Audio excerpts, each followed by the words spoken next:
Databasecast, o podcast de banco de dados que enche você de informação. Olá pessoal, meu nome é Mauro Piquiliani, não é quem mexeu no meu queijo, é quem mexeu no meu dado. Gente, Wagner Crivellini na área aqui e hoje nós vamos falar de faxina. Aqui é o Leandro Daniel e para mim ETL deveria ser alterado para ETLP, Extract, Transform, Load and Politics. Chamamos só você do VOD Podcast hoje. Será que o Elemar e o Vecoiato vão ficar com ciúmes, vão ficar de mimimi ou vão aceitar na boa só você participar? Afinal de contas, eles não trabalham tanto com dados quanto você. Eu espero que eles fiquem com ciúmes e com inveja.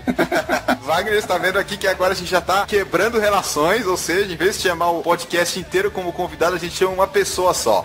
É isso aí, assim que a gente atazana a vida dos outros. Parece mulher criando intriga. Pô, fala sério, o Coiato falou que não gosta de banco de dados. E o Elemar pouco trabalha com banco de dados. Então acho que eles não vão ligar, não. Falando de verdade, não tem essa lá, tá tudo em casa, tudo tranquilo. Então tá, Leandro, você que tá falando. A gente não quer ser pivô da quebra da relação, nem nada disso. Cara, mais errado do que já é o Fight Podcast, não tem como. Vamos falar sobre ETL, na verdade um processo de ETL, que seria Extract, Transform e Load, e dizer o que é cada uma dessas fases, por que é difícil, por que é fácil, do que se compõe. Um assunto que você conhece bastante, Wagner, já que você deve ter feito muito isso. Muito dado pra lá, dado pra cá e a transformação. Eu tenho um pouco de experiência com ETL, sim, e trabalho com frequência com isso. Inclusive, nessa semana eu tenho sofrido um pouco com um negócio desse tipo. O que tá pegando, Wagner? O E, o T ou o L? Digamos que o processo de ETL, vocês falaram dessas terminações, eu acho que devia ser ETLC, Extract, Transform, Load and Curse, que é xingamento do negócio. Vamos falar então sobre o que é o processo de ETL, crucial para projetos de Data Warehousing, projetos de BI e, por que não, projetos de integração de sistemas. Tudo isso e muito mais logo após a leitura de e-mails, comentários e tweets.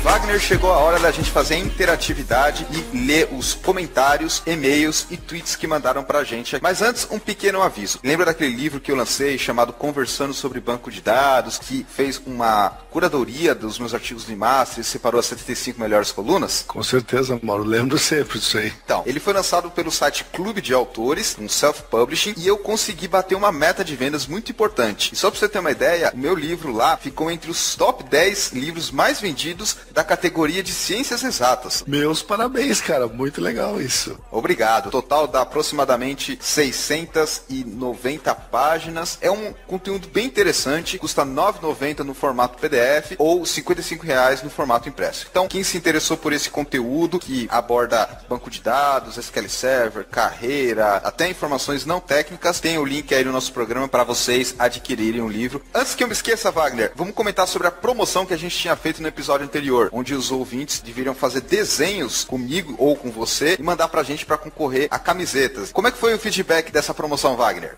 Mauro, fraco. Eu até botei um comentário na página do último podcast pedindo, ô pessoal, vamos ver se vocês participam, porque como é que é? Ninguém tá afim de participar? Eu acho que não é que o pessoal não tá afim, mas acho que o pessoal não desenha muito bem mesmo. O pessoal não quer nem arriscar mandar uns desenhos pra gente. Também fiquei chateado com o feedback. Mas vamos lá, pessoal. Vamos juntar aí todos os seus dotes artísticos, mesmo que seja homem palito ou o homem bolinha, que é o Wagner, e manda pra gente seus desenhos pra participar da promoção aqui no Databasecast. Falem pros seus amigos. Todo mundo tem um amigo que desenha. É que nem na prisão. Sempre tem o tatuador, cara lá descolado que faz o desenho. Então, peça pros seus amigos pra mandar o desenho de mim ou do Wagner e concorrer a essas camisetas cujo oferecimento é da Fundação Mozilla. Quem quiser pode até pegar nossas fotos aí, passar um Photoshop pra gente ver se melhora, né? Depois eu até boto no Facebook, porque as meninas vão achar que eu tô melhorado, né? Fazer o quê? Tá bom, vale isso também, pessoal. Montagem assim, melhoria, vale também. O importante é participar e, devido a essa baixa adesão, vamos estender durante mais um programa essa promoção. Então, no próximo episódio do Databasecast, a gente faz o sorteio entre todo mundo que participou. Não esqueçam, pessoal, de mandar um desenho pra gente. Vale desenho só do Wagner, vale desenho só meu, pra vocês participarem e ganharem a camiseta. Vamos lá pegar o feedback dos nossos ouvintes. Primeiro, os comentários, Wagner. seguindo a nossa tendência aqui de valorizar a participação feminina nos nossos programas, já que é tão raro... Não confunda com machismo, Wagner. Muito pelo contrário. Vamos promover para ver se as meninas se animam de participar. Vou ler aqui o comentário da Giane, que até fez uma piadinha, e eu também brinquei com ela nos comentários. Ela escreveu o seguinte: olá, como o Wagner disse que as mulheres são minoria nos comentários, fiquei com vontade de participar. Escuto o DatabaseCast desde o início, no carro, para o trabalho, no celular, e aprendo muito com a experiência de vocês e lendo os artigos no eMasters. Adorei o último podcast e a forma como vocês explicaram as formas normais. Como já estamos treinados, entre aspas, a fazer a modelagem na terceira forma normal, os conceitos realmente ficam complicados de entender. E como o Mauro ressaltou, cai muito em provas e concursos. Isso é uma grande realidade, não tem nem o que discutir. Ela continua dizendo: achei que faltou falar sobre as ferramentas case de modelagem. Acredito que a maioria dos DBAs utilizam algum tipo de ferramenta para auxiliar na modelagem dos bancos de dados. Gostaria de parabenizá-los, adoro o podcast e abraço. Jane, muito obrigado pelo comentário e pelos elogios aqui. Está anotada a sua sugestão de fazermos um programa sobre ferramentas case. Apesar que a gente comentou um pouco sobre isso no programa. A gente falou do Erin, do MySQL Workbench e acho que de outro também. É que é difícil a gente tratar disso aqui em detalhe. E o programa a gente até deu uma pincelada, mas realmente ficou superficial. Seria um negócio mais bacana da gente ver, eu acho, num videocast. No podcast, ali só no áudio, é difícil a gente mostrar e avaliar corretamente as ferramentas case. Estamos estudando a possibilidade de fazer videocasts. Teve até uma pessoa que sugeriu, faz um Hangout lá no Google Plus, TwitchCam também. Ouvimos, estamos antenados e estamos estudando a melhor maneira de fazer isso. Por enquanto a gente vai continuar no podcast, mas fiquem atentos para próximas atrações, digamos assim. Então vamos lá, mais algum comentário? Sim, tem também do Samuel Gomes. Achei muito bom esse podcast, sou programador e não costumava documentar. Todo mundo se entrega nessa hora, né, cara? Você não está sozinho, Samuel. Você e muita gente. A gente se arrepende coletivamente, vamos falar assim. E ele comenta que ele nem fazia os diagramas para organizar o sistema. E aí ele continua: com um tempo programando, percebi o quanto é importante documentar e modelar o seu sistema. Até estou lendo 2 livros de OML para ver se fico craque em modelagem de sistema. Muito bom o podcast, parabéns. Aproveita esses 2 livros de OML que você está lendo e põe na prática para fazer a documentação da melhor maneira. Para finalizar, eu separei do Jackson Pires. Fala pessoal, passando aqui só para agradecer o tempo que vocês dedicam ao DatabaseCast. Obrigado, Jackson, que realmente tem que dedicar bastante tempo nisso. Isso tem feito as minhas viagens sempre muito produtivas, pois escuto sempre que viajo. O mínimo que posso fazer é agradecer o conhecimento compartilhado por todos vocês. Um forte abraço. Jackson Pires, de Paulo Afonso, Bahia. Grande abraço. Você que é da Bahia, pode ouvir o DatabaseCast comendo um vatapá, um acarajé, assistindo uma apresentação de capoeira.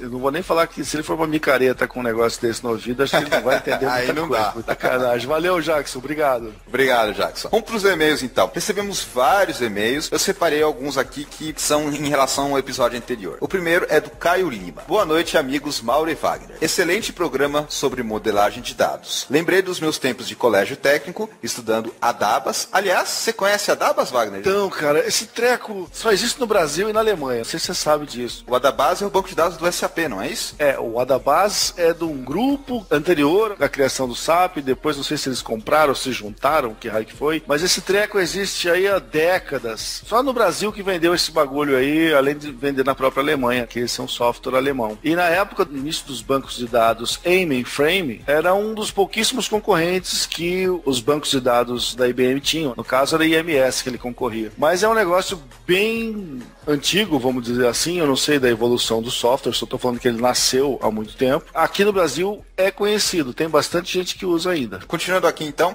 ele falou: lembrei dos meus tempos de colégio técnico, estudando ADABAS, escrevendo código COBOL em folha de codificação e usando as regras E24 e E25 da Trident. Provavelmente Trident aqui não deve ser chiclete. Acredito que não. Eu também acho que não. Ele termina dizendo: parabéns pelo programa e continue sempre assim. Bom humor aliado a conhecimento. Abraços, Caio Lima. Caio, obrigado pelo seu e-mail. O próximo que eu separei aqui foi do Ed. Olá, pessoal do DatabaseCast. Ouvi o último episódio desse ótimo podcast e fiquei com uma dúvida. Os entrevistados falaram da questão do conhecimento do domínio. Ir para a entrevista já sabendo algo do negócio do cliente. Para esse caso, modelagem, não seria interessante o profissional se qualificar em gestão de negócios ou algo desse tipo? Abraços e parabéns pelo canal. Wagner, bom e-mail para você responder. Ed, eu vou dar uma opinião pessoal. É lógico que cada um vai ter a sua aqui, mas você me fez uma pergunta, eu vou ser obrigado a ir pela experiência minha. Na realidade, eu acho o seguinte, existe uma boa dose de distinção entre gestão de negócios e um conhecimento básico sobre o tipo de negócio no qual você trabalha. Eu acho que isso é uma obrigação de todo profissional de TI saber que tipo de negócio que ele vai trabalhar. A gente não é escovador de bit, a gente tem que saber como é que a empresa ganha dinheiro, porque é para isso que nós estamos lá dentro, e como que a informática pode ajudar essa empresa a ganhar dinheiro. E esse tipo de conhecimento da operação do negócio que você está trabalhando, que é importante a gente saber. Eu não acredito que seja importante um curso inteiro de gestão de negócios. Eventualmente, você ter algum tipo de especialização dentro da faculdade, falando de uma abordagem genérica aí dos principais ramos, né? Digamos, varejo, telecomunicações, e falar algumas das principais distinções que você tem nisso aqui. Eu passei uma grande parte aí da vida, acho que por uns 10 anos, trabalhando com consultorias de BI em empresas. Então eu tive a oportunidade de aprender muita coisa com isso. Mas você também foi gestor da sua própria empresa. Sim, eu fui gestor da minha própria empresa, mas a gestão da minha própria empresa era completamente diferente da gestão de uma montadora de automóveis, de uma indústria farmacêutica ou de uma siderúrgica, ou então uma empresa de varejo, que eu também tive clientes desse tipo. Ou também de um sex shop, por que não? O sex shop eu não tive oportunidade, cara, porque senão eu até ia verificar o que os caras tinham lá no estoque, mas beleza. O negócio é que você precisa conhecer um pouco de administração de qualquer coisa, e depois você precisa conhecer um pouco do negócio específico no qual você está trabalhando. Não acredito que seja necessário realmente uma formação suplementar numa gestão de negócios. Eu acredito que você precise estar aberto a conhecimentos que você pode pegar se informando de uma maneira geral. Na internet você pode pegar muita informação. E era o tipo de coisa que eu fazia, por exemplo, nessa época das consultorias. Também tem a ver pro lado que a pessoa quer direcionar a carreira, mais para gestão, mais para área técnica. No nosso contexto que a gente comentou, o profissional tem que conhecer um pouco do domínio, mas não nesse nível de ter um curso específico em gestão. Afinal, ele até citou o contexto aqui, para uma entrevista e tal. Então, é uma coisa muito focada ao rumo e ao destino que você quer dar a sua carreira, ou para a área técnica ou para a área de gestão. Exatamente. E quando você for contratado por uma empresa do segmento A ou B, você vai ter que ter o cuidado e o profissionalismo de se dedicar a aprender sobre como aquele tipo de negócio ganha dinheiro. E isso uma faculdade não vai poder te dar, porque ela não sabe para que segmento de mercado que você vai. Tá respondido então o e-mail. Próximo e-mail que eu separei aqui, Wagner, me deixou muito feliz, do Henrique Jackson Rosa da Costa. Ele escreveu assim: olá amigos, me chamo Henrique Costa e tenho 22 anos. Trabalho em uma empresa de helpdesk, apesar de ter me formado em educação física. Atualmente, o serviço que trabalho está migrando, porque já estou fazendo o processo seletivo dessa nova empresa. A primeira parte do processo aconteceu em 3 provas de conhecimento básico, e uma delas cobrou assuntos de informática. Uma das questões que me chamou a atenção foi a seguinte, pois ouvi a resposta no episódio 23 do Databasecast, aquele episódio que a gente conversou sobre rede, subsistema de disco e assuntos relacionados. Lembra, Wagner? Sim, perfeitamente. Pois é, ele coloca a questão aqui com as alternativas e termina o e-mail dizendo: fiquei muito feliz por saber a resposta correta, pois não tenho curso técnico na área de informática e nunca trabalhei com banco de dados, mas ouço o Databasecast e estudo informática por conta, para me manter atualizado. Sou entusiasta da área de tecnologia e estou procurando me especializar em alguma área. Estou quase certo que será banco de dados, pois vocês tornam esse assunto muito claro, sempre deixando brechas ou curiosidades para continuar a pesquisa para ouvir os episódios. Muito obrigado por tudo, tenho certeza que estão ajudando muitas outras pessoas a se desenvolver. Estou confiante de que passei para a próxima etapa. Henrique Costa. Olha que legal, Wagner, a gente está ajudando o pessoal em processo seletivo também. Cara, isso é motivo de orgulho. O cara achar que nós estamos ajudando ele na carreira deles, isso é muito bacana. A gente fica muito contente em receber e-mail desse tipo, Henrique. Obrigado pelo feedback. Saber que o nosso trabalho está ajudando as pessoas profissionalmente a terem novos postos, novas oportunidades e seguir adiante na sua carreira. Quem tiver histórias de pontos onde nós do Databasecast ajudamos, podem mandar pra gente. Nosso e-mail tá aí, Twitter, Facebook e demais canais de comunicação. O que você separou agora dos tweets pra gente? Separei aqui o tweet do @DilsonRai9, @Databasecast. Comecei a ouvir hoje, achei muito bacana. Parabéns. Bem-vindo, Odilson. Tem mais aqui um do @Calvão, excelente, relevante, importantíssimo, como de costume. @DatabaseCast com @Piquiliani, @WCrivellini e convidados. Galvão, nosso colega que gravou com a gente episódios sobre PHP. Exatamente. Trouxe também o do nosso entrevistado, @Ricardo Rezende, para raio. Ele escreveu DatabaseCast sobre modelagem, episódio em que tive o prazer de participar com os amigos @Piquiliani e @WCrivellini. Obrigado pelo Twitter, Ricardo. Eu separei aqui um tweet do @MarceloLinks. Ele escreveu o seguinte: @Crivellini, @DatabaseCast, @Piquiliani, show de bola. Venho da área de infra, estou estudando banco de dados. Adorei os pods de vocês. Parabéns. Obrigado, Marcelo. Não esquece de ajudar na divulgação com os seus colegas da área de infraestrutura, suporte, helpdesk e também outras áreas associadas. Wagner, pronto pra gente ir conversar agora sobre ETL com o nosso colega Leandro, lá do Void Podcast? Perfeitamente, vamos nessa. O assunto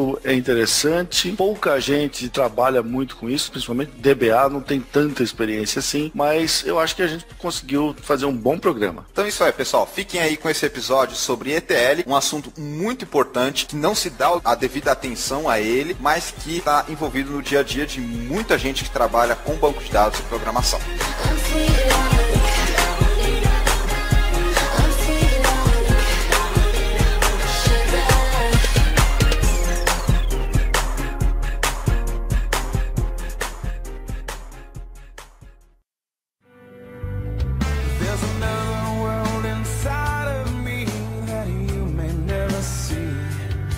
O primeiro passo no processo de ETL, conforme a gente vai discutir aqui no programa, é o E, de extract. Mas antes de falar especificamente em extract de extração, comentar rapidamente que é uma divisão até certo ponto adequada e formal. Dividir em E, T e L esse processo que envolve pegar dado de um lugar, transformar e manipular. Eu acho que essa divisão é bem interessante. Parece aquela início, desenvolvimento e conclusão. É uma divisão que você observa até em várias ferramentas que trabalham com extração, transformação em carga. E você consegue realmente dividir essas tarefas de forma bem nítida, porque você tem os seus dados de origem, tem depois alguma coisa que você precisa fazer com esses dados e colocar, assim, a grosso modo falando, isso depois em outro lugar. Me parece que faz bastante sentido isso daí, até para divisões de papéis também que vão desenvolver cada função dessa. Você pode ter uma pessoa, por exemplo, que faça transformação, mas que conheça mais dessa parte, outra pessoa que seja um especialista que conhece mais da extração, porque ele conhece mais do negócio. Então, para mim faz bastante sentido. Embora eu tenha brincado que tem uma outra letrinha aí depois, que é a parte de política, que acho que da mesma forma o Wagner sofre lá falando que tem um xingamento depois, para mim sempre tem a parte, pelo menos que eu experimentei de projetos de ETL, que é a política envolvida nisso tudo. Existem várias outras iniciais que a gente pode colocar aí no meio, que são os complicômetros, mas a teoria tradicional diz que é ETL mesmo. Wagner, você que tem mais experiência que todo mundo nesse processo, daria pra gente fazer essa analogia de ETL com a preliminar, a hora do vamos ver e o não esquenta que eu ligo no dia seguinte?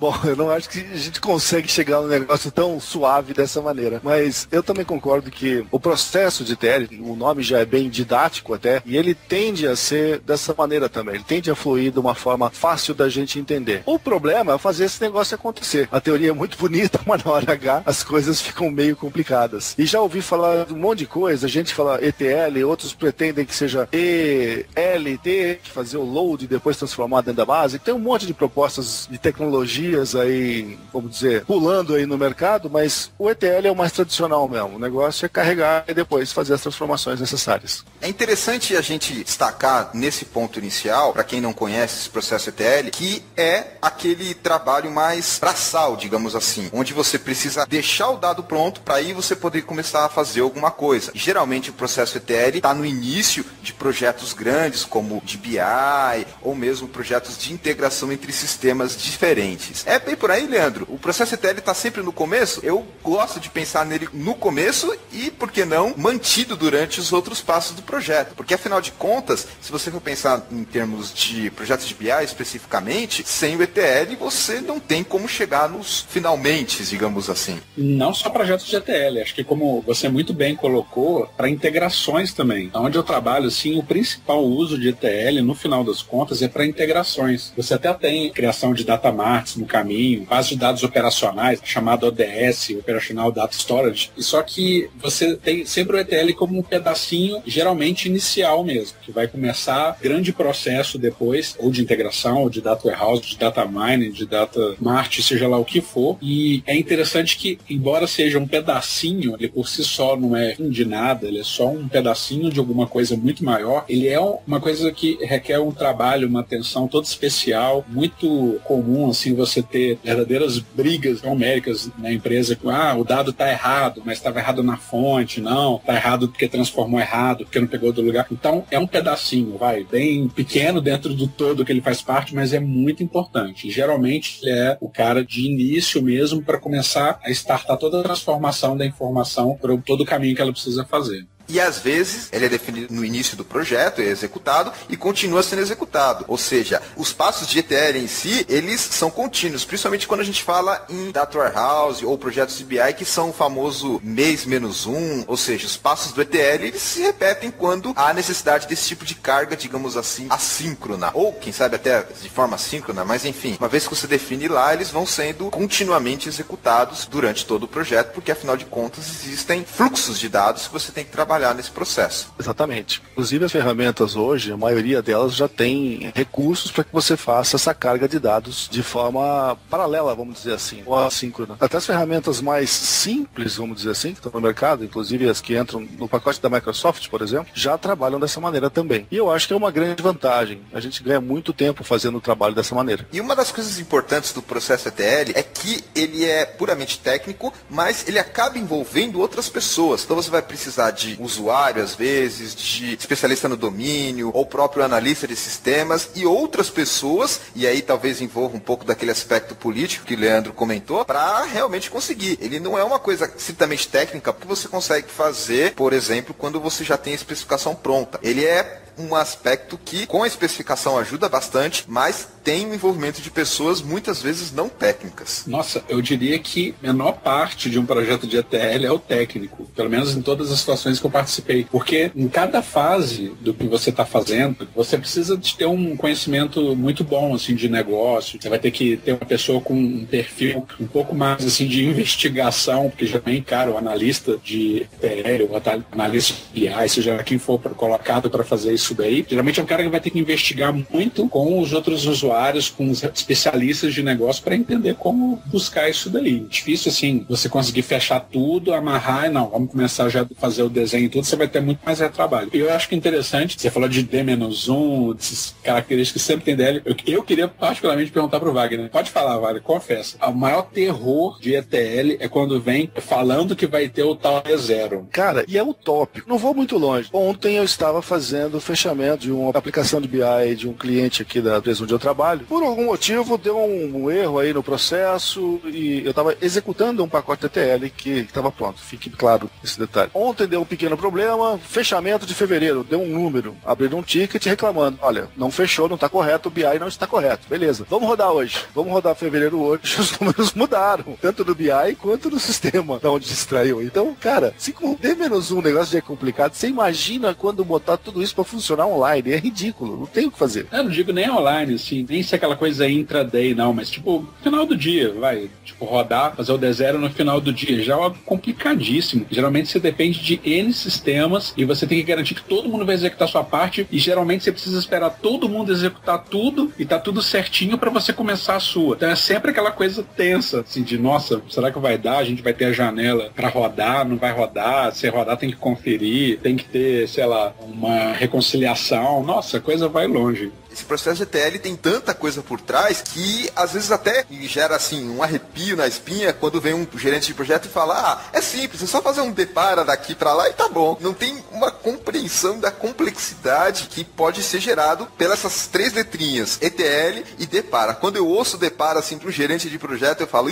não tem noção do que tá falando, provavelmente vai ter muito mais coisa por trás. Até porque o ETL, ele é algo já consolidado. Você tem toda uma teoria, ferramentas, conceitos por trás que vão muito além do simples depara. A gente falou aqui de envolvimento de pessoas não técnicas, falou de frequência, periodicidade, que é uma coisa que não é simples. Apesar que, óbvio, dependendo da situação, do contexto, quantidade de dados, quantidade de campos, volume de dados, pode ser algo não tão complexo. Mas eu não gosto de encarar como um simples depara. Essa é uma nomenclatura que o pessoal usa bastante, Wagner, depara. Você concorda com ela? Ou realmente você acha que isso é para simplificar? A nomenclatura em si, eu não tenho nada contra. A questão realmente, e como você falou, tem nego que acha que isso é tão facinho e que vai dar tudo certo e bonitinho. Não é assim. Tem coisas que vão muito além de um simples depara. Você tem rateios, você tem um monte de coisa que devem ser computadas num processo desse, e que às vezes esse gerente que fala, faz um depara ali, vamos fazer um negócio rápido, ele realmente não tem a mínima noção do que ele está falando. E isso dá um problema terrível de expectativa. Dificilmente o depara é um tipo depara mesmo. Esse campo vai virar esse. Geralmente você vai agrupar, vai fazer um monte de coisas. Agora, assim, é importante a gente ressaltar aqui, pelo menos é o que eu sempre vivencio, é muito bacana, assim, para quem estiver ouvindo o episódio e pretende estudar alguma coisa a respeito, porque eu acho que é difícil você achar um profissional bom, assim, que saiba fazer TL, que saiba todas essas nuances, tudo que envolve, e geralmente um cara desse, assim, é muito bem cotado, né, Mauro? Assim, pelo menos lá na empresa onde trabalho, um cara bom, cara que a gente tem alta conta lá. Essa parte de profissional envolve diversos aspectos, e o que eu vejo geralmente é muito analista de sistema e também analista de dados estando envolvido nesse processo. Em algumas situações o DBA ou o programador às vezes não está tão envolvido nessa parte, para ele já chega a algo muito mais detalhadinho, porque além de você ter a parte técnica, existe uma necessidade muito grande de conhecer detalhes dos dados, onde eles estão, frequência, formato, o que pode, o que não pode pegar. Então é alguma coisa assim que profissional é difícil de você encontrar, ele é cotado principalmente porque ele tem que ter conhecimento do domínio. É isso que eu vejo. Com certeza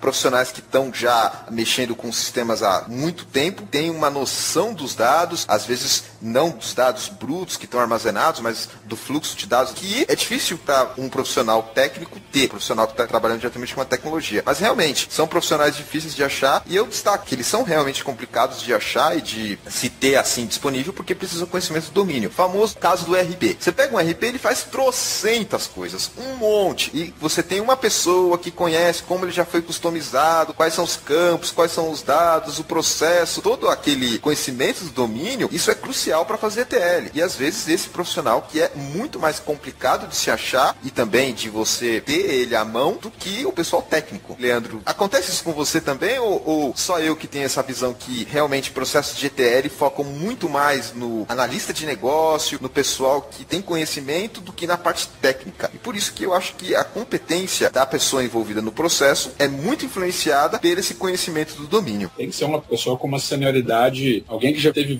muitas horas mesmo de voo, porque tem que ter conhecimento de relacionamento com outras pessoas, você vai ter que conseguir levantar, vai ter que conseguir negociar, vai ter que conseguir enfrentar mesmo determinadas áreas, porque o pessoal precisa entender é que quem está trabalhando em projetos com ETL, que está mexendo com essa transformação disso tudo, ele tem um poder, vamos dizer assim, na mão, de entregar informações, de poder produzir, um ETL bem estruturado, bem feito, bem modelado, gerando uma base final bem, vamos dizer assim, sólida, seja um datamar, seja o que for, vai ser uma base que tem um valor enorme para a empresa, tem um valor grande para um departamento. Então, é uma pessoa estratégica, eu diria até. Eu não acho que é um profissional fácil de achar. Tem que ser um cara bem completo, assim. Essa parte de analista de negócio, ela está diretamente relacionada com o primeiro passo, que é o processo do extract. É minha opinião que o processo de extract é o mais simples. Por quê? Teoricamente, quando a gente começa a fazer um processo de ETL, e eu disse teoricamente, geralmente a gente pega de uma fonte de dados que já está pronta. Um RP que já está customizado, é um sistema que existe. Então, me parece que essa parte é mais simples. Tanto do ponto de vista de pegar os dados, de extrair de um local, seja ele um RP, um banco de dados, uma aplicação web, existe uma boa tecnologia para você chegar nos dados. Exemplo, JDBC, ODBC, o Provider.net e outros mecanismos de acesso. Então, eu considero essa parte de extração mais simples por causa disso. Primeiro, pelo fato que você já tem os dados prontos, você já tem uma fonte de dados e também pelo fato que você já tem uma tecnologia muito bem avançada nesse aspecto. O que vocês acham? Tecnicamente, sem dúvida, é o passo mais simples. Agora é facinho de pegar, tem os drivers, tem a ferramenta que lê tudo. Agora imagina, assim, uma situação real que a gente está passando lá. Eu trabalho numa instituição financeira e a gente precisa trabalhar lá para fazer a extração de um sistema de change. E assim, change é uma área que, se você ficar estudando 20 anos, você não vai aprender tudo sobre câmbio, sobre esse tipo de coisa. É um produto do mercado e é meio que de uso assim muito comum, produto meio líder assim, mas é dificílimo você conseguir entender o que você precisa extrair lá dentro do modelo. Sabe aquelas bases que são modeladas quase igual um ERP, que não tem aquelas colunas com nome muito significativo? É difícil pra caramba você ter um dicionário de dados assim bacana. Quase que você tem que, às vezes, pegar, ver o conteúdo da informação pra você saber, aquela coluna é a que eu preciso pegar. E isso fica muito pior quando você já recebe isso que já veio de uma outra etapa de ETL, que às vezes você recebe arquivo texto, e esse arquivo texto foi gerado já por um outro ETL lá, que estava do outro lado, sei lá, de cliente, do fornecedor, de quem foi enviar para você, e você pega a coisa mais assim, nebulosa ainda. Então, tecnicamente, eu concordo. É o mais facinho de fazer. Agora, se você não conhece o seu modelo, se você está pegando isso de algum lugar, você não tem um suporte e a coisa fica meio nebulosa, é um verdadeiro terror. Leandro, eu acredito que essa parte do E, de extrair, ela é tecnicamente mais fácil, como a gente falou. A dificuldade que eu vejo nesse passo é em obter os dados. Muitas vezes você tem restrições do que você pode pegar, o quanto você pode pegar, até que ponto o dado vem para você, até que ponto ele não vem. Exemplo clássico aí das novas APIs RESTful. Então eu acho que esse é o principal ponto do ETL, é você conseguir chegar no dado. Isso fica muito mais complexo quando você fala em ambientes tipo mainframe, não é, Wagner? A gente falou recentemente disso e a gente viu que às vezes é difícil você chegar lá no dado para fazer a extração. É verdade, até por isso que essas ferramentas de mainframe, elas têm softwares específicos até para ajudar em processo de ETL, para migrar dados para a plataforma baixa, alguma coisa assim. Eu já tive a oportunidade de mexer com isso, não sou especialista nesse tópico, mas já precisei trabalhar com isso sim. Eu também nunca tive a oportunidade de mexer com nada com mainframes. O mainframe, ele tem essa característica de centralizar. Então, para você chegar lá é realmente complicado, porque tem uma série de passos que você precisa obter antes, tanto em termos tecnológicos, quanto em termos, digamos assim, não técnicos. Não é qualquer situação que você fala assim, beleza, pode chegar no meu mainframe e pegar os dados. E também outros aspectos, como eu citei o caso da API, que teve limitação de quantidade de requisições por segundo, ou mesmo integração de sistemas. Como é que você vai pegar um dado lá de um SAP que está num formato que você não sabe, que precisa de autorização? Geralmente, RPs fechados não permitem que você chegue, pelo menos não de forma fácil, não tem uma exportação para começar a pegar no seu processo de extração. E sem contar aspectos não técnicos, como políticos. O famoso, o meu contrato permite que você só pegue esse e esse dado, assim, assim, assado. Então,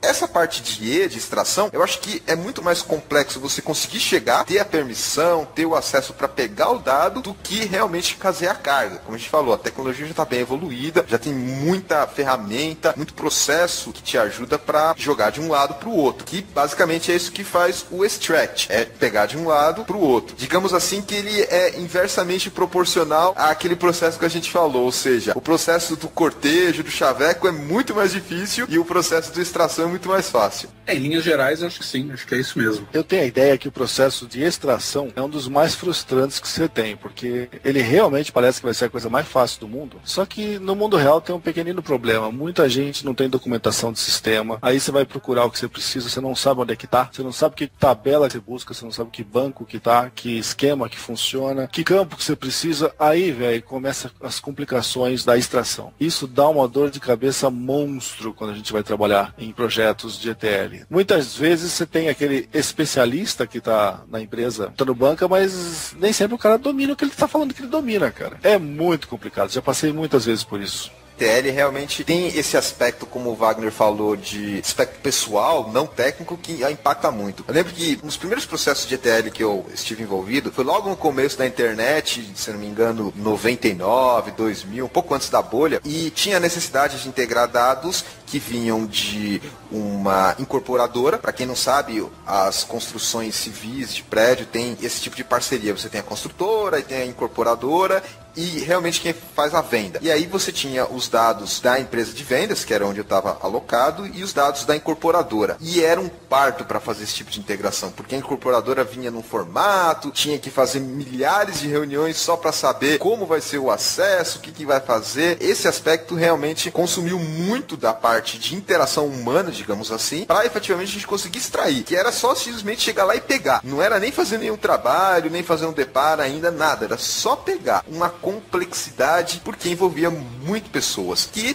realmente, no meu ponto de vista, é o aspecto mais difícil. A parte técnica não é tão complexa, como a gente já falou, tem tecnologias de XML, arquivo texto, RPC e outras que permitem você jogar dados de um lado para o outro com uma certa facilidade, desde que você já tenha um acesso e começa a ter uma certa semântica dos dados. Wagner falou aí em questão de modelos, você também citou, Leandro, os nomes de campos, nomenclaturas crípticas, típico de ERP, não colocar uma descrição adequada, não ter dicionário de dados. Isso são aspectos que embolam o processo, digamos assim. Queríamos que fosse tudo mais simplesinho, do tipo, manda um HTTP request para esse endereço, pega e traz. Não. Inclusive, isso também está envolvido com o processo de raspagem de dados, que é um termo que o pessoal usa bastante para fazer hacks em dados, mas enfim. Vamos considerar então que o aspecto mais complicado da etapa E seriam as pessoas? Ou vocês acham que não? Eu concordo, essa pessoa. Concordo inteiramente, né, meu? Porque alguém era responsável por escrever um documento que não existe. E aí? Aí você começa a ver o tamanho da enrolação que tá a sua fonte de dados. Devia ter documentação, devia ter dicionário de dados, devia ter campo válido, etc. Você começa a ter uma pequena visualização, porque afinal de contas você não está manipulando, você está jogando de um lado para o outro. Mas nesse jogar de um lado para o outro, você já começa a ter um feeling que o processo de transformação vai ser complicado. Não vai ser um tesão. Olha só o P aí que eu sugeri aparecendo, hein? É sempre a política no final. Wagner, durante o processo de E, você já começa a sentir o tamanho do problema que você vai ter lá na frente, ou ainda não? Eu acho que sim. Esse é o cara que dá mais indicação de que o problema vai acontecer. Porque depois que você identificou aonde que está a informação que você precisa, aí eu acho que vem uma parte que é um pouco mais tranquila. Dizer, com esses dados eu quero transformar esse tipo de coisa. Aí virou um assunto meramente técnico. Então a gente, como especialista, tem muito mais domínio da coisa. A parte anterior, não. Depende de um monte de gente, cara. A gente tinha citado um pouco sobre especificação, e quando a gente fala em especificação, às vezes ele encavala com esse processo do E. Porque, a princípio, o E é só você descobrir onde está, conseguir as credenciais para acessar e jogar de um lado para o outro. Porém, muitas vezes, nesse processo, já envolve a questão de especificação. Ou seja, certas situações a pessoa fala assim, tá lá e já está nesse formato. E aí, isso é uma coisa que a gente tem que separar um pouco. Apesar que o processo de E, de extração, já faz alguma coisa. Nem que seja do tipo, traz isso ou não traz isso. Já é algum tipo de transformação. Mas para ficar mais claro, para quem está nos ouvindo agora, vamos considerar só o fato de você pegar o que você realmente precisa e jogar de um lado para o outro. Mas, às vezes, também já tem. Só o fato de você filtrar o que você quer já pode ser considerado uma transformação. Mas para ficar, digamos assim, didático, vamos considerar a extração só pega de um lado e joga para o outro.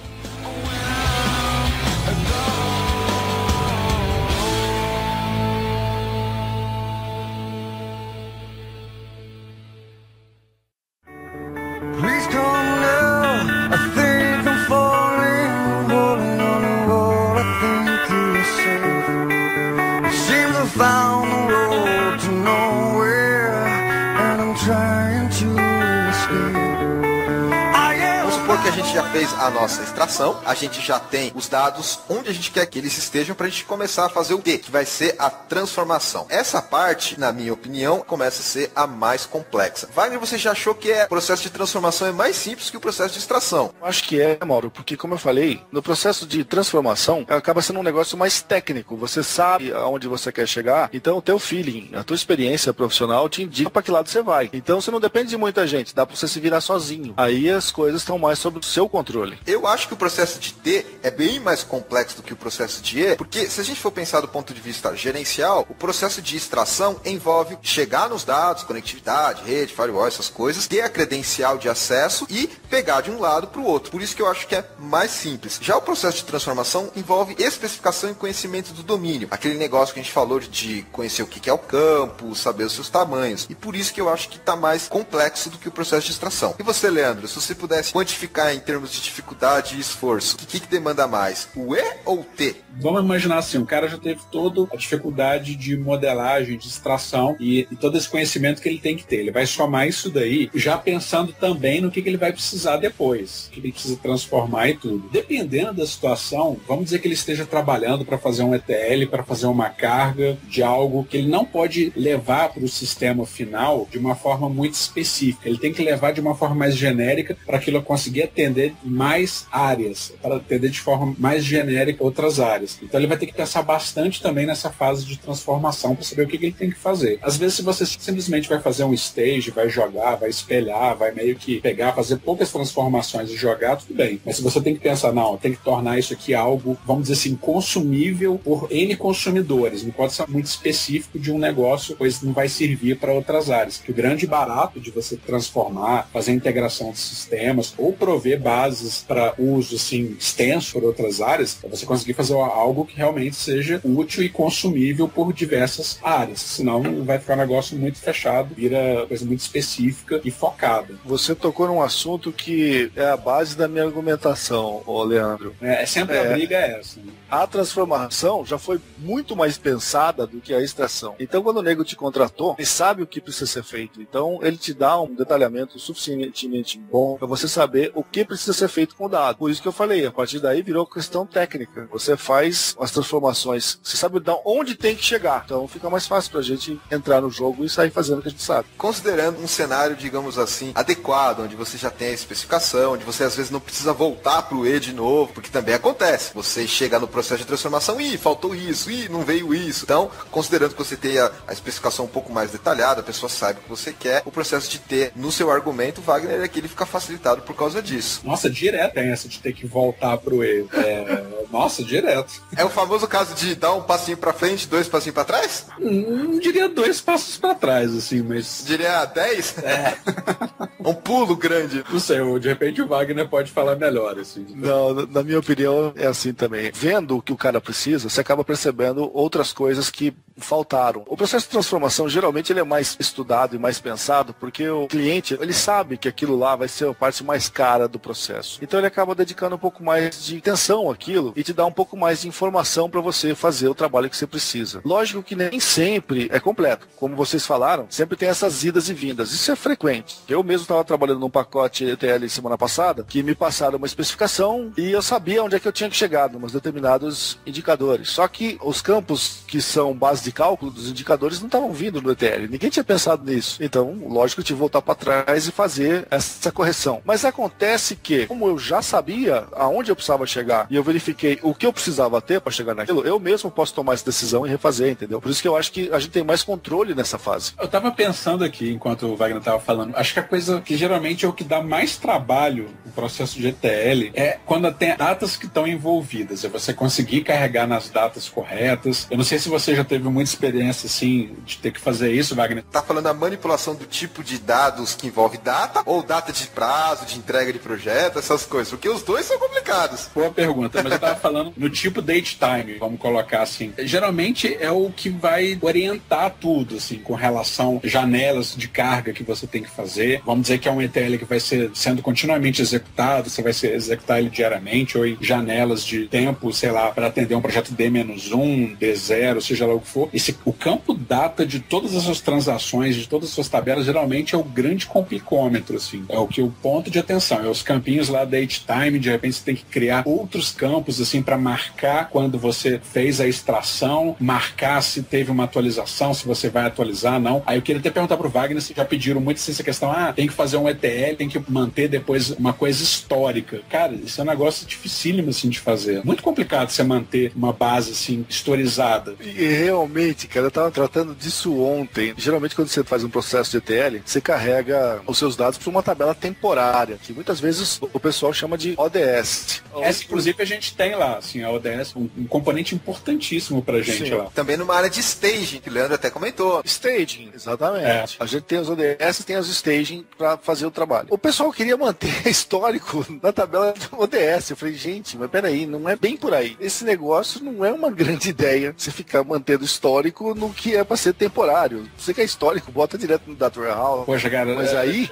já tá transformado. Merecia abrir uma lata de cerveja agora e a gente chorar as mágoas, cara, porque é sempre isso, cara. Você não viu os meus problemas com o processo de transformação. Posso começar? Pô, vambora, vamos fazer um bloco aqui chorando mágoas. Já que é sessão aqui de colocar na mesa os problemas, vamos lá. Manipulação de data, histórico, nem tanto é problema. Porque trabalhar com isso tecnicamente não é tão difícil trabalhar com isso. Óbvio que tem sempre aquelas coisas que são muito chatas de manipular. O que eu coloco na mesa aqui de problema que eu sinto no processo de ETL são dois. Primeiro, o famoso caso de etapa de transformação que não pode ser automática, que exige uma interação do usuário. Por exemplo, eu tive um projeto que existia um conjunto de dados que vinha em Access e o cara às vezes colocava a abreviação com o nome da pessoa senhor, o nome da pessoa abreviado, não colocava o nome do e-mail. E esse tipo, por mais que a gente tentava otimizar com uma série de heurísticas, até algoritmo data mine, sempre tinha que, em algum ponto, chegar alguém que tinha que fazer a associação manual para evitar ambiguidade. Então, essa questão de ambiguidade que exige a presença de uma pessoa, isso para mim é uma desgraça na parte de transformação. Não sei se você já passou por isso, Leandro, que você acaba precisando envolver uma pessoa manualmente na etapa de transformação para resolver essas ambiguidades. Não entraria um pouco assim na questão de você ter data entries e talvez fazer processos de reconciliação, feito conferido, umas coisas assim, que você tem que validar essa carga, fazer uma conciliação dos dados, garantir qualidade. Você está falando de uma coisa, eu tô querendo tentar não entender que é isso que eu tô ouvindo, a pessoa tem que entrar mesmo. Assim. Qualidade de dados é um outro tópico completamente diferente que a gente vai gravar um outro episódio só para isso. Eu tô falando de, na etapa de transformação do processo ETL, você tem que colocar input manual para fazer esse tipo de associação que você não consegue fazer automática. O Wagner já deve estar descolado muito disso. Às vezes o dado vem com rua, às vezes vem com o nome da rua abreviado, ou às vezes vem sem número, e você tem que pegar todas aquelas variações e colocar numa só. Passo por isso direto. Eu lembro que já passei por situação de pegar dados de sistema RP famosíssimo aí do mercado, que eu prefiro nem falar o nome, e as datas do estoque botavam data do ano 2212. Aí complicou. Não, tudo bem. Nesse caso, você tinha alguma interação manual no processo de transformação? A parte que vai automática, como eu falei, tem coisas difíceis, trabalhar com data, etc. Mas quando você precisa manualmente colocar um ser humano para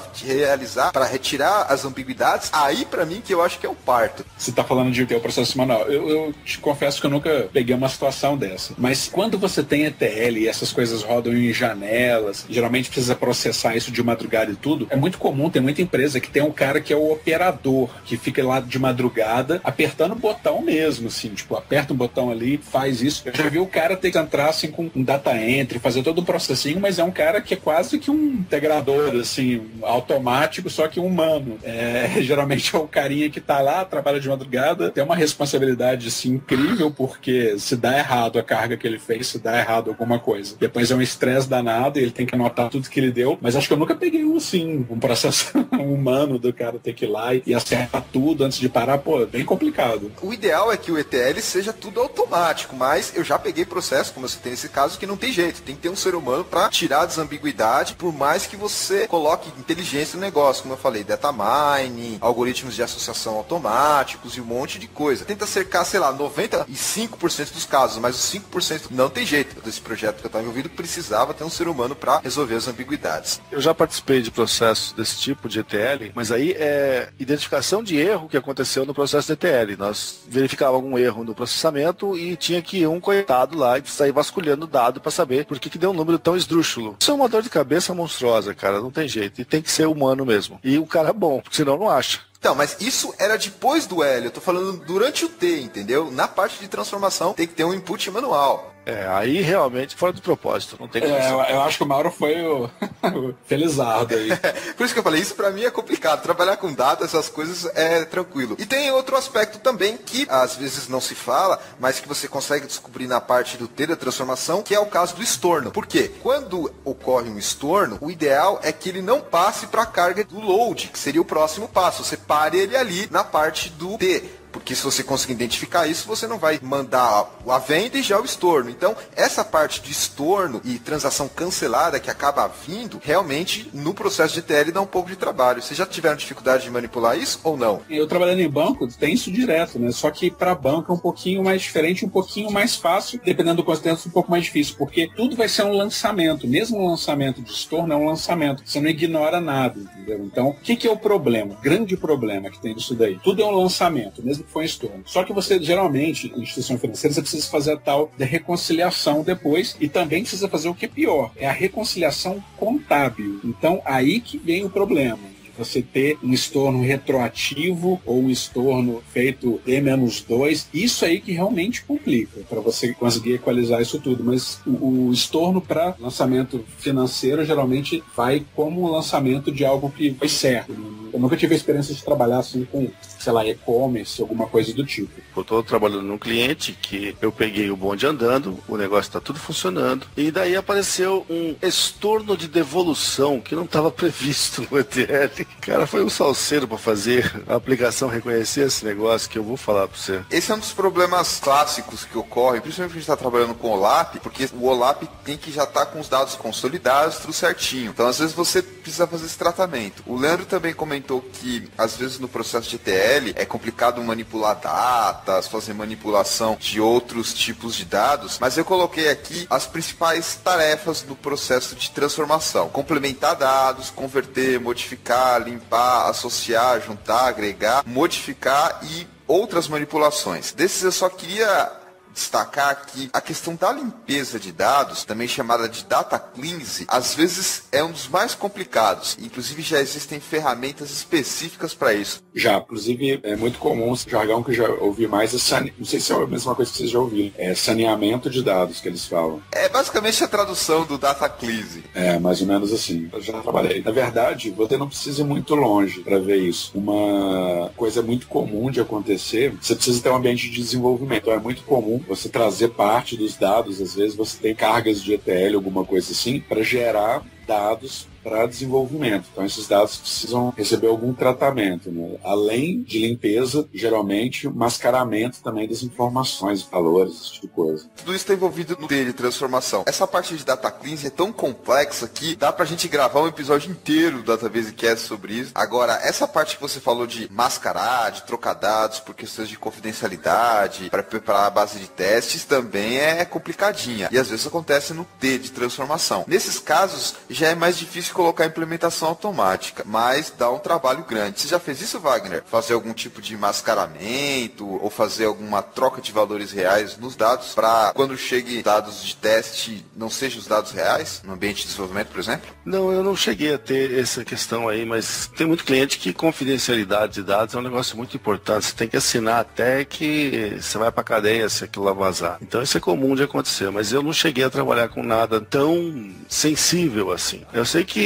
data cleansing é um negócio complicado. Eu já trabalhei assim poucas vezes com isso, mas é um negócio que dá um trabalho, cara, porque você precisa ter algum software com alguma inteligência ali por trás para te ajudar, porque às vezes a sua imaginação de que um usuário pode fazer com dados não é suficientemente grande para prever todo tipo de abobrinha que vem junto com os dados que você está importando. Então, inteligência na ferramenta especializada nisso ajuda muito. A possibilidade de improviso e de customização é muito grande nessa etapa de transformação. Leandro, envolve muito da nossa criatividade e também, digamos assim, jogo de cintura para essa etapa, porque não é como se você fosse desenvolver todo um sistema, mas certas manipulações aí são complexas e às vezes até fogem do nosso escopo inicial do que a gente está pretendendo. Tá certo que tem a especificação, mas ela às vezes não vai te indicar qual a complexidade ali da implementação desse tipo de transformação que você tem que fazer. Verdade. Acho que você chegou a notar que tem ferramentas para isso, tanto para mascaramento quanto para data cleansing, tem esse tipo de coisa, porque se você tentar às vezes pensar em todo tipo de limpeza ou mesmo mascaramento, seja lá o que for, checagem, ou mesmo pensar em data parsing, você acaba ficando maluco. Então tem ferramentas que já adiantam muita coisa, já garantem muita coisa e você fica mais com o que você falou aí, que entra a parte de improviso, sei lá, criatividade, tudo pra gente fazer, que não tem jeito,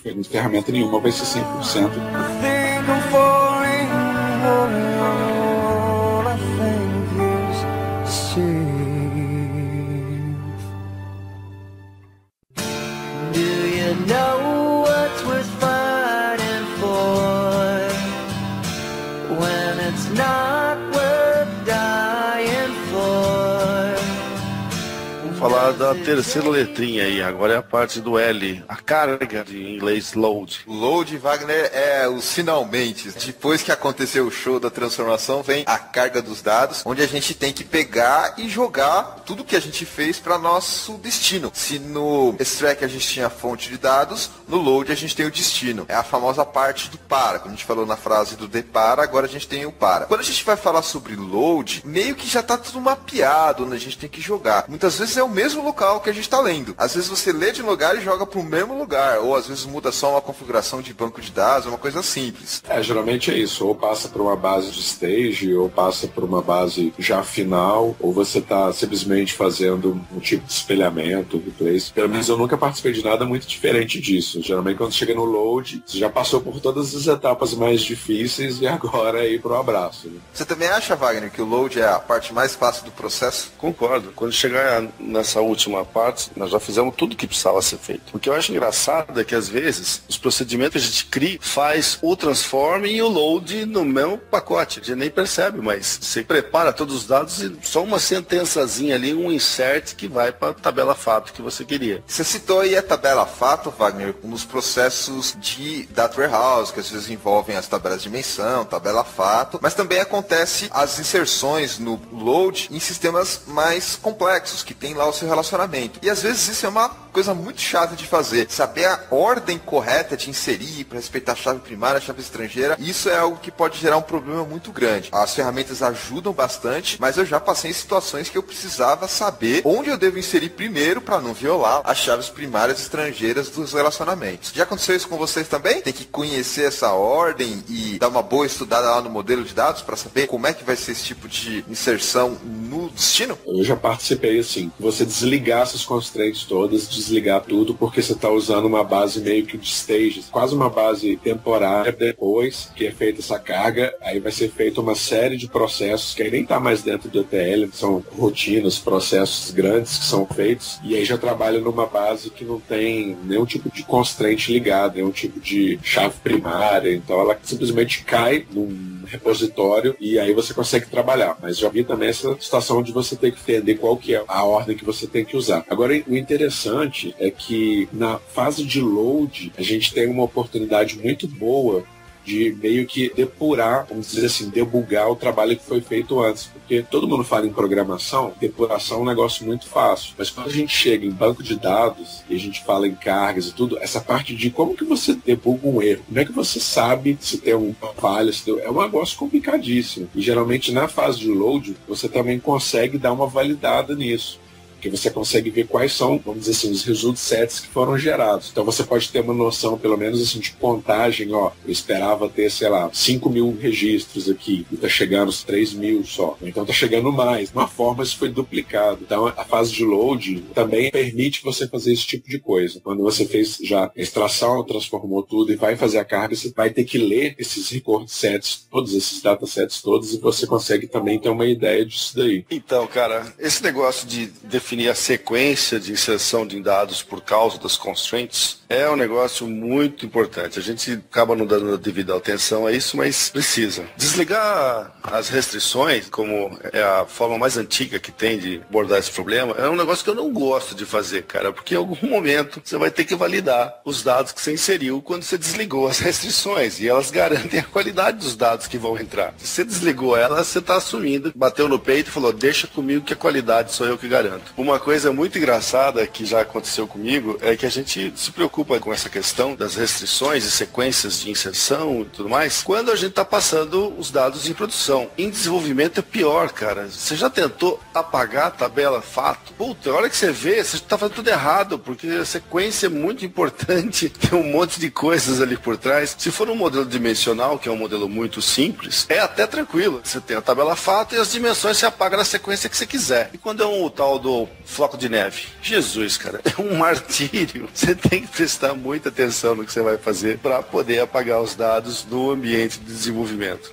Essa ideia de manipular as constraints bem complexa. Eu particularmente também não gosto de retirar as constraints para inserir os dados, porque a hora que você vai ligar de novo vai dar um problema e é difícil de achar. Eu procuro sempre já deixar tudo certinho e inserir corretamente. Agora, essa questão de retirar as constraints ou inserir na ordem é uma etapa, mas existem outras técnicas também. O que é muito comum é tirar, por exemplo, índice, ou seja, apagar os índices para tornar mais rápido o processo de load e também desabilitar trigger. Essas são as três 3 regrinhas que eu sempre levo comigo quando vou fazer o load. Tomar cuidado com a inserção, a ordem de inserção, quem sabe até desabilitar constraint, índice, porque provavelmente você vai ter que recriar o índice depois, então já apaga ele para inserir mais rápido e desabilitar a trigger. Só não pode depois esquecer disso, de recriar o índice, recriar a constraint se você retirou e também recolocar o trigger, porque o sistema precisa disso. Eu tenho por hábito, cara, que sempre que eu estou fazendo esse tipo de processamento, eu ter a minha telinha da IDE do software que eu estou usando, digamos no SQL Server, por exemplo, é o Management Studio, eu tenho ali a minha telinha com os meus SQLs que eu estou rodando e no meu Notepad aqui, eu tenho um roteiro de tudo que eu já fiz para eu saber o que eu tenho que fazer de volta quando tiver que executar de novo. Você tem roteiro, Wagner? Que nem o pessoal que vai no supermercado e tem a listinha?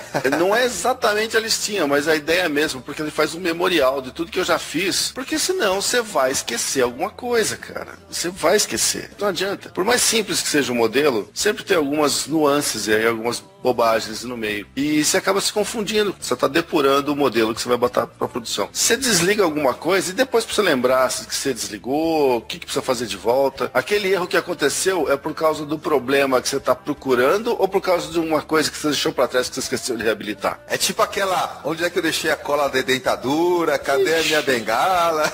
Nossa, é que nem guarda-chuva, né? Você só não acha ele quando você precisa. É assim que funciona. Hoje mesmo eu estava fazendo isso. Eu estava depurando um pacote ETL em desenvolvimento, vendo que o bagulho fazia, identifiquei alguns erros e, sempre repetia um tipo de erro lá que eu não sabia de onde estava dando. Até que eu fiz um processamento em que eu estava comparando dados de hoje com hoje mesmo. Quer dizer, não devia dar diferença. E dava. Até que eu descobri que na minha parte de load, os meus inserts, em alguns casos, não estavam corretos. Eu não estava fazendo um join correto, estava fazendo um produto cartesiano, gerando dados que não existiam. E esses dados que não existiam que estavam indo para a tabela fato. E daí que eu descobri um novo erro no meu processo. Mas isso porque eu tinha o meu memorial do lado. Senão, cara, eu não ia saber onde é que estava isso. A gente se confunde com os tipos de erros que podem acontecer.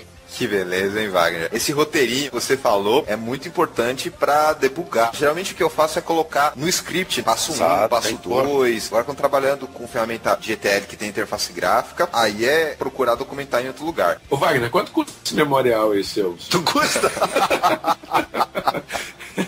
Se ele fosse estruturado e aplicável em qualquer caso, aí ia custar caro. Mas isso aí você tem que fazer, como a gente costuma dizer, bonitinho, on the fly. Quer dizer, durante... Não, ficou bonito. On the fly é bonito pra caralho. Durante a execução das coisas, você tem que escrever do lado lá do seu caderninho de nota. Que senão, como é que faz pra voltar pra casa? Você tem que deixar as migalhinhas de pão na sequência, velho. Esse seu caderninho de nota aí já é ativo da empresa, hein, cara? Isso aqui é, cara. No dia que eu sair, eu vou ter que deixar o caderninho. Tem que pôr no controle de versão, no memorial do Wagner. Aliás, essa é uma coisa que faz uma falta, vamos falar bem a verdade. Controle de versão automático dentro de IDE para banco de dados. Nossa, seria fantástico, cara. Não, mas tem. Não, tem, mas não é toda ferramenta que tem. Mas você falou que trabalha com Management Studio. Sim, trabalho. Você trabalha com análise services, ETL, esse tipo de coisa. Você trabalha com SSS, Integration Service. Mas não é o meu principal. Eu trabalho mais com ferramentas da IBM, DB2 e coisa assim. Tá. E aí muda. Porque esse da Microsoft dá pra versionar, fazer tudo. Normal. Team Foundation e outras coisas. Na verdade ele gera um projeto que você desenvolve no Visual Studio. Então isso daí é versionável. Não precisa nem colocar no Team Foundation. Pode colocar até no GitHub, se você quiser. Voltando a falar de L, de carga, Leandro, também faz memorialzinho, roteirinho, script, pra não esquecer de criar índice, recriar constraints, esse tipo de coisa? Não sou tão organizado assim quanto o Wagner, viu? Por isso que eu perguntei pra ele quanto que, se ele vendia o memorial. Mas geralmente também a gente acaba fazendo, geralmente depois do load, é alguma administração no banco de dados. Às vezes você vai ter que fazer, sei lá, um reindex dos índices, ou aplicar alguma desfragmentação, mesmo que for lógica, alguma coisa do tipo, dar um dump lá nas transações, porque essas cargas ETL geralmente são quantidades massivas, grandes assim, de dados. Dependendo do quanto de trabalho que você faz, é necessário no finalzinho também, no load, você pensar um pouquinho nessa administração do banco. Eu considero isso como a parte do load, digamos assim, o cleanup. Você limpar tudo que você fez, você criou área de staging, remover, mudar a configuração de banco, talvez até recovery model, recriar índices, fragmentar, acertar tamanho de data file, deixar tudo ali prontinho para poder ser utilizado. Eu enxergo já como uma parte do load, mas que faz parte também do processo como um todo. Se a gente pensar bem, o load também não é tão simplesinho assim. Lembrando disso tudo aí, não é também assim, o mais facinho agora é só fazer. Se for ver bem, ele também tem lá suas dificuldades. Se você quiser ser aquele DBA ou um profissional que gosta de tudo organizado, tudo ajeitadinho, você já tem que ter em mente que no final das contas, no final do trabalho, você vai ter que colocar ordem em casa. E DBA geralmente é assim, organizadinho, gosta de deixar tudo certinho, tudo pronto para não ter problema no futuro. E aí essa etapa de colocar ordem em casa acaba sendo encaixado no load. Eu até fico com remorso quando eu penso que todo DBA devia ser muito organizadinho, porque eu gostaria de ser mais organizado nas coisas que eu faço. Eu tenho algumas boas práticas, vamos falar assim, mas falta muito em alguns outros detalhes. Você só vê pela mesa. Pelo amor de Deus, eu tô olhando pra frente aqui, eu fiquei até com vergonha agora. Você chega no departamento de TI, a mesa mais bagunçada de todos geralmente é do programador ou analista de suporte. A mesa cheia de bichinho, action figure, coisa coloridinha de designer. E a mesa do DBA geralmente é mais organizadinha. Eu não sei como é que é no seu ambiente, Leandro, mas a minha experiência tende pra esse lado. É interessante você falar isso, porque agora pensando aqui, é assim mesmo, geralmente é organizadinha mesmo de DBA. Que a gente já tá acostumado, mas óbvio que isso é uma generalização, cada caso é um caso. Principalmente aquele DBA que trabalha com infra e suporte também, aí não tem jeito, é parafuso junto, chave de fenda, documentação, tudo bagunçado. Mas em geral o profissional do DBA, ele é mais certinho. Como é que é lá na IBM, Wagner? O pessoal é mais organizadinho ou é a bagunça geral? É que lá na IBM tem umas diretrizes internas que eles chamam de mesa limpa. Você não pode deixar nenhum tipo de documento sensível, vamos falar assim, que tem informação da empresa, em cima da sua mesa. Então a gente é obrigado a tacar tudo dentro de gavetas e deixar bem trancadinho. Mas aqui na minha casa, como eu tô vendo agora, eu tô olhando em volta, cara, eu tô com vergonha de ver minha mesa. Não, mas é em casa. É um salseiro que vou falar. Não, mas eu devia organizar isso. Toda vez que eu olho, já zoei tudo de novo. Agora ficou uma pergunta que eu queria que você respondesse. Esse processo de mesa limpa que é aplicado em muitas empresas, seria um ETL na vida real? Olha, eu acho que é, hein? É um table cleansing. É um cleansing com certeza. Tem que ter, porque bagunçado não dá para trabalhar no ambiente. Vou começar a falar um pouquinho agora sobre ferramentas. A gente já falou sobre processo, já descrevemos um pouco cada uma das etapas, algumas das principais atividades que a gente faz em cada uma dessas etapas, responsabilidades, inputs e saídas, inputs e outputs para cada uma delas. Vamos falar um pouco das ferramentas. E aí eu queria que vocês falassem um pouco sobre as ferramentas que vocês trabalham no dia a dia para fazer ETL ou já trabalharam. Sempre com plataforma Microsoft. Então, desde o DTS lá, do Data Transformation Services, até o SSS agora, que é o Integration Services. Então, não tenho muita experiência em trabalhar com ETL com outras ferramentas ou tecnologias, não. Agora eu já conectei, assim, utilizando a plataforma da Microsoft em vários tipos de banco de dados. Oracle, Progress, até Paradox, assim, pra vocês terem uma ideia, já mexi até com isso. Tipo, no Paradox não teve a mais, assim, porque era um sistema que é tarifador de telefone. Coisa muito bacana quando você pensa em ferramentas, para quem vai escolher uma ferramenta, é pensar que tipo de bancos você vai ter que conectar, que fabricantes. Então, é uma ferramenta que te possibilita utilizar muitos plugins. Fácil você ter isso daí, você tem que ficar comprando tudo. Então, esse tipo de coisa você tem que observar. Ele é bem visual também, e tem possibilidade de você colocar uma coisa de script, usar tarefas externas. Para a fase de transformação, tem aquelas functoids, assim, não sei como é que chama assim em outras ferramentas, mas que você faz todo aquele tipo de transformação. Você precisa merge, comparação, ou você tirar uma fatia de dados, ou você agregar, quer dizer, tudo que você precisa fazer join, dá para você fazer da forma que você falou, visual, que acho que é bem bacana, ferramentas que conseguem ao mesmo tempo escrever o processo, aquilo lá vai executar o processo ao mesmo tempo que documenta. Então você olha um diagrama montado de ETL, é a coisa mais linda, quando você vê isso tudo funcionando, aquilo é o que vai rodar, e ao mesmo tempo que ele já está totalmente documentado os processos. Isso é bem bacana mesmo. É interessante destacar que, no caso do SIS que você colocou, o SQL Server Information Service, é um produto que evoluiu bastante. Ele começou no SQL 2000, com um pacote DTS, e agora ele já está numa arquitetura mais robusta. Já tem um servidor que você conecta nele, e tem toda essa ideia de fazer pacote, visual, um monte de elementos lá na barra de ferramentas, na toolbox que você clica e arrasta. Então, é uma ferramenta bem complexa, bem interessante, e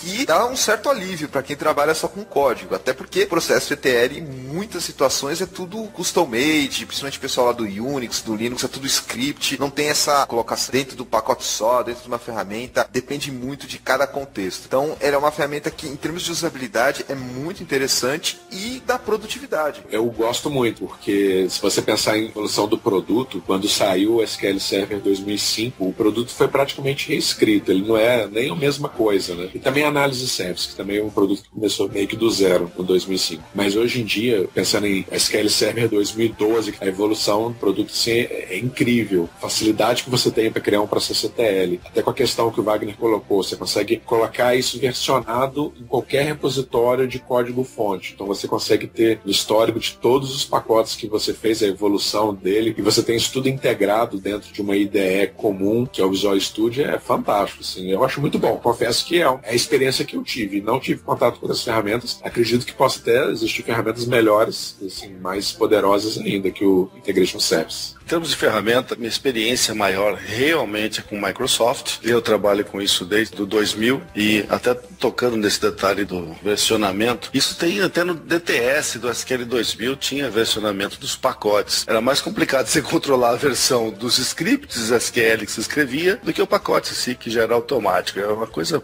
fabulosa. Realmente é um produto muito interessante, evoluiu demais. As versões mais recentes estão muito bacanas. Eu não tive a oportunidade de testar 2012 ainda, mas o que eu vejo no 2008 são melhorias muito interessantes do que já se tinha no 2005. Eu peguei essa fase de migração de pacotes DTS SQL 2000 para os pacotes SSIS que são do SQL 2005. Eu era DBA de produção numa conta aqui da IBM, projeto internacional. Já em 2005 os caras já estavam trabalhando com isso e fazendo as migrações. E graças a Deus eu escapava de reconstruir os pacotes. Como era DBA de produção, eu não botava a mão nisso. Os neguinhos só me mandavam o pacote pronto. E eu botava no ar. Porque era um parto, cara. O que eu fiz pessoalmente de migração era complicado.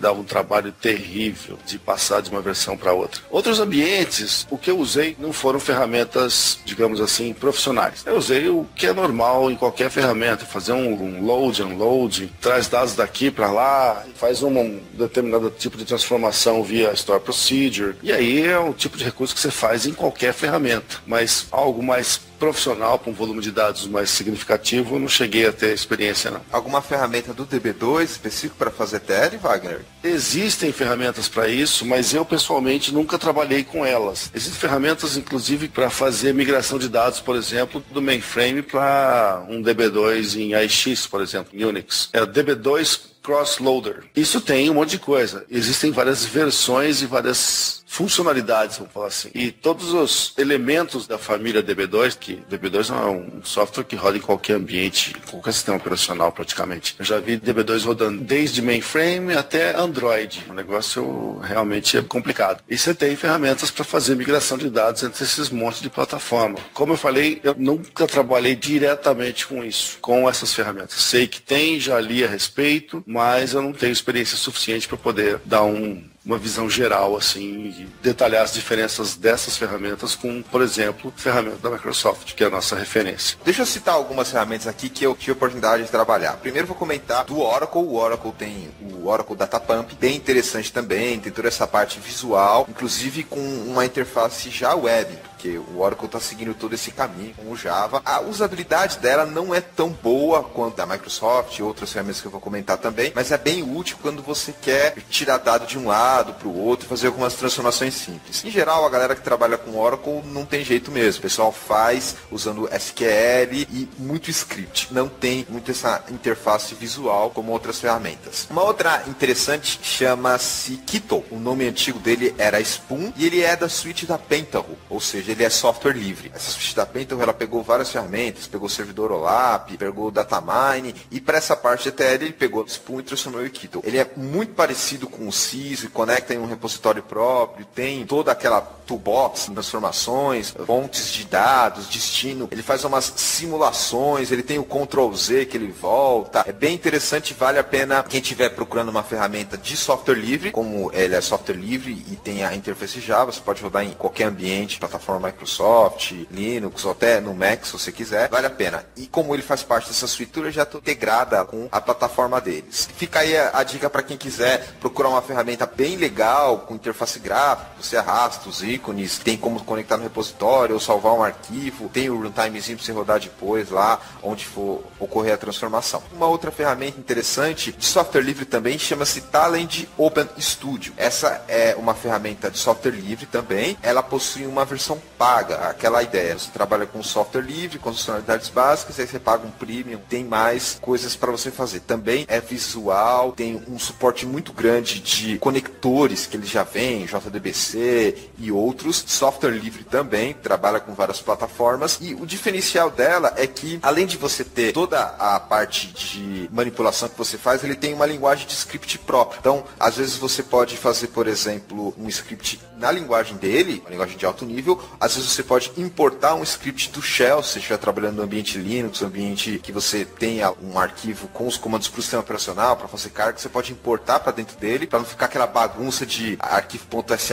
ou ponto baixo em diretório, sabe? Opa, com certeza. Talend Open Studio, ele é bem interessante nesse aspecto. Ele permite você jogar isso para dentro dele, coloca no pacotinho que você conecta no repositório dele, ou gera um arquivo único para jogar no seu servidor de controle de versão, e ele traz para dentro. É interessante essas ideias. Ele tem essa característica interessante que ele permite você agregar coisas que vêm de fora. Além de, obviamente, fazer o controle de fluxo. Se deu certo, vai para cá. Se deu errado, vai para lá. Tarefas como jogar no FTP, notificar por e-mail, etc. Todo esse tipo de coisa que é meio padrão nas ferramentas de TL. Agora, todas essas ferramentas, elas têm uma certa curva de aprendizado. Para você ter uma produtividade legal com elas, você vai gastar um tempinho para se adequar, para se adaptar. Principalmente o pessoal que gosta de fazer ETL na mão, com comando SQL, Shell, e chamar ferramenta, passar parâmetro pela variável de ambiente, enfim. Esse pessoal tem que ter uma curva de aprendizado para conseguir ter uma produtividade legal nessas ferramentas. Mas as vantagens são várias. Além de você ter vários suportes de drivers, tarefinhas prontas, como o Leandro comentou, e também controles de fluxo, é interessante porque você já documenta todo o processo, você consegue organizar ele no sentido de jogar num controle de versão, ou mesmo colocar num arquivo para ser executado isso num outro ambiente, de uma maneira muito adequada que se encaixa bem no processo de desenvolvimento de software como um todo. Digamos assim, é um dos artefatos adicionais que você tem que considerar um deliverables. Quando você fala em processo de software, é importante mapear esses caras e, em termos de ETL, você pode ter uma ajuda para mapear esses deliveries com essas ferramentas. Tem um monte de software aí que às vezes a gente não conhece e tá por aí. Sem contar a data cleansing e outras tarefas específicas que a gente nem falou. As ferramentas de data cleansing em particular tem um mundo inteiro só delas, são extremamente caras, fazem coisas maravilhosas